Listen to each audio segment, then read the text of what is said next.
Adunay usa ka bata nangutana sa iyang amo, "Boss, nganong kitang mga nag-alagad sa Ginoo mao hinuan gibundakan sa mga pagsulay ug mga problema sa kinabuhi kanang mga daotan dia chill raman kayo?"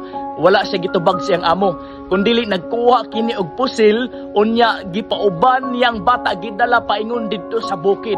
Pag-abot nila sa bukid, gipamusil niya ang daghan kayong mga langgam, girakrakan bang bang bang bang, daghan kayo ng lupa, daghan kayo ng matay, daghan kayo mga piangan. Unya gisugo na niyang bata, pasag din na ng mga patay. Dakpa unaha kadtong mga piangan aron dili makabuhi. Uman nga nadakpan ug natapok na ang mga piangan, gitubag dayon siya sa iyang amo may tungod sa iyang nga pangutana.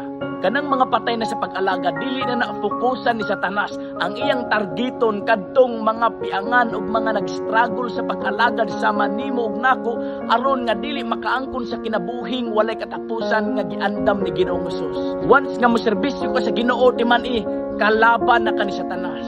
Apan once nga mosalig ka sa Ginoo, walay laban si Satanas nimo.